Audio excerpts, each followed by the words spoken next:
BJP मतलब बेचते जाओ पेपर, बेचते जाओ पेपर। देश का भविष्य, छात्रों का भविष्य दांव पर लगा हुआ है।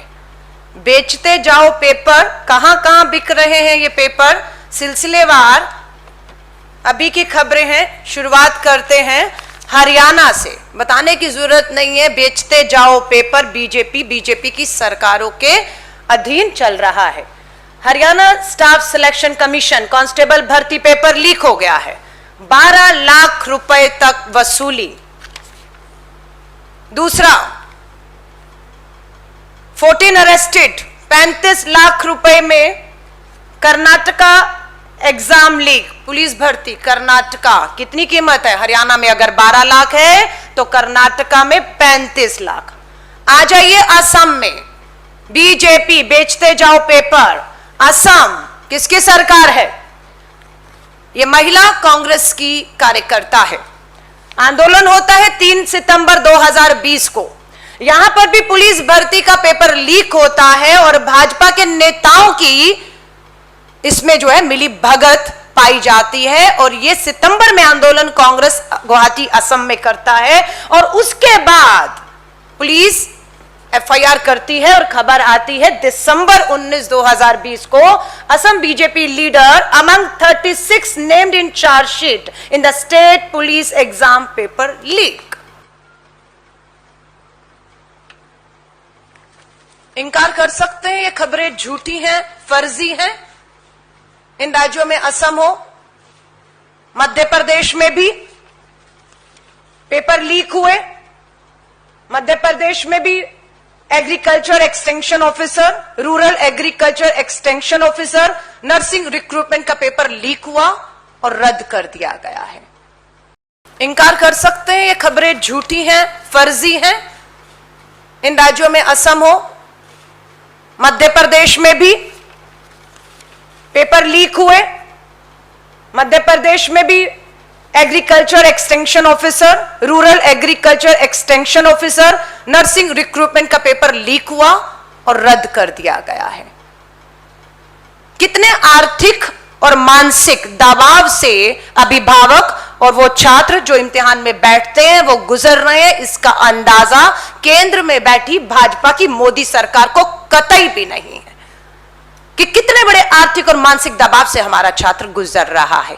इंतजार रहता है इम्तिहान होगा, इम्तिहान होता है, फिर लंबा इंतजार होता है परिणाम आएंगे। परिणाम भी लंबे इंतजार के बाद आते हैं तो लगता है अब भर्ती हो जाएगी। भर्ती के बाद भी एक लंबा इंतजार के बाद भर्ती हो जाती है, लेकिन जैसे ही भर्ती की घोषणा होती है पता लगता है पेपर तो लीक हो चुका है। पेपर 35 लाख में बिका है, इसलिए अब सारी भर्ती, इम्तिहान, परिणाम रद्द हो गए। अगली तारीख कब आएगी किसी को पता नहीं है। ये देश के भविष्य युवाओं के साथ खिलवाड़ है या नहीं है? क्यों केंद्र की सरकार मूकदर्शक बनकर देख रही है? साथियों, आप क्रोनोलॉजी समझिए, और आज ये बात देश के भविष्य की बात है, इसलिए इस क्रोनोलॉजी को समझना बहुत जरूरी है। शुरुआत होती है व्यापम से, फिर आता है एसएससी 2017, फिर आता है सीबीएसई 2018 कक्षा 10 और कक्षा 12, फिर आता है 28 एंट्रेंस एग्जाम हरियाणा के, फिर आता है जेईई मेन 2020 और अब लेटेस्ट अवतार आया है जेईई मेन 2021। इन सब परीक्षाओं में क्या चीज कॉमन है? एक ही चीज कॉमन है, देश के भविष्य के साथ, देश के छात्रों के साथ खिलवाड़ हुआ है इन सारी परीक्षा।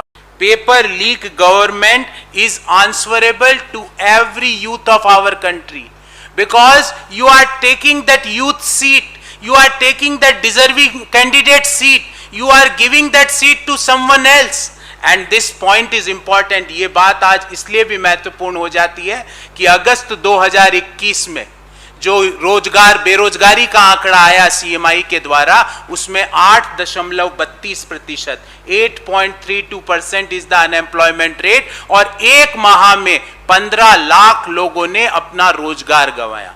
रोजगार आप देते नहीं, परीक्षाएं आप पेपर लीक, आपसे आपका तो इतिहास है, व्यापम में क्या हुआ पूरे देश ने देखा। आज तक कितने लोगों की जान गई, व्यापम में क्या हुआ सबको पता है, आपका इतिहास है। जो बात 2020 जेईई मेन में असम में एक बच्चे की जगह किसी दूसरे बच्चे ने परीक्षा दे दी थी, वो याद होगा आपको, एक बड़ा स्कैंडल हुआ था 2020 में। अब 2021 में क्या हो रहा है कि आप परीक्षा में व्यक्ति बैठा है पर कोई और उसकी जगह परीक्षा दे रहा है। ये क्रोनोलॉजी आज आपको और हमको और देश को समझने की जरूरत है। नेशनल टेस्टिंग एजेंसी, और उसकी टेस्टिंग एजेंसी में क्या हुआ था पिछली साल आसाम में एक बच्चा टॉप कर जाता है और बड़ा स्कैंडल हुआ था, आप लोगों को याद होगा। पता चला उसकी जगह किसी और ने परीक्षा दे दी। और आज ये पता चल रहा है हरियाणा के सोनीपत शहर से कि एक बच्चा जो परीक्षा दे रहा है, क्योंकि ये कंप्यूटराइज्ड बेस्ड एग्जाम होता है, पेपर पेंसिल वाला परीक्षा नहीं है। सवाल आपके कंप्यूटर स्क्रीन पे आते हैं, आपको करेक्ट ऑप्शन उसमें टिक करना पड़ता है। आपकी रिमोट एक्सेस उस कंप्यूटर, जो आप सेंटर पे बैठे हो, जिस कंप्यूटर में परीक्षार्थी परीक्षा दे रहा है, उसकी रिमोट एक्सेस कहीं और से कोई आदमी सॉल्व कर रहा है। और इसके लिए 15 लाख रुपए के पोस्ट डेटेड चेक ले लिए जाते हैं, 12 से 15 लाख रुपए की। उस व्यक्ति की आईडी, उस व्यक्ति की जो बच्चा दे रहा है उसके मार्कशीट 10वीं और 12वीं की आपके पास रख ली जाती है और बोला जाता है कि आपका एनआईटीज में एडमिशन सुनिश्चित। ये आप दो क्राइम कर रहे हो। नंबर फर्स्ट क्राइम क्या है कि आप एक डिजर्विंग कैंडिडेट की सीट खा रहे हो, और नंबर 2 क्राइम क्या है कि आप एक जो मोस्ट प्रेस्टिजियस, मैं व्यक्तिगत रूप से मानता हूं कि कक्षा 12 के बाद हिंदुस्तान में आईआईटी जेईई से प्रेस्टिजियस कोई एग्जाम नहीं है। उस मोस्ट प्रेस्टिजियस परीक्षा में पिछले 70 साल में ऐसा नहीं हुआ। माननीय प्रधानमंत्री जी, पहली बार यह हो रहा है कि जेईई मेन के पर्चे लीक हो रहे हैं।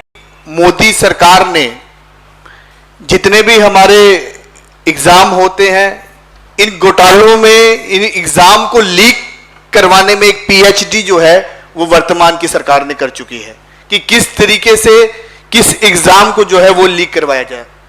मैं प्रोफेसर साहब की बात को आगे बढ़ाते हुए जिस तरीके से उन्होंने बताया कि ये तो कुछ हमारे सामने कुछ ऐसे एग्जाम है जो लीक हुए जो हमें पता चला।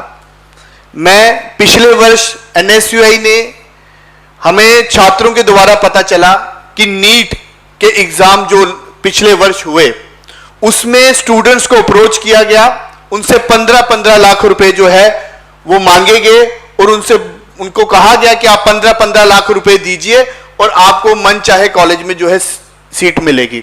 जो कि पिछले साल एनएसयूआई ने सरकार के खिलाफ और एनटीए एजेंसी के खिलाफ ये अपना रोष भी जो है वो ऑन रिकॉर्ड जो है वो जताया था, परंतु हमेशा की तरह हमारी बात को जो है वो अनदेखा किया गया। आज जो बात है वो इस देश के जो छात्र हैं, और छात्र भी वो वाले छात्र जिस तरीके से प्रोफेसर जी ने बताया कि सबसे क्रीम जिनको हम कहा जाता है, जो सबसे पहले जेईई का एग्जाम देते हैं, नीट का एग्जाम देते हैं, उन छात्रों के साथ अगर ये किया जा रहा है तो अब अन्य जगह देखा जा सकता है।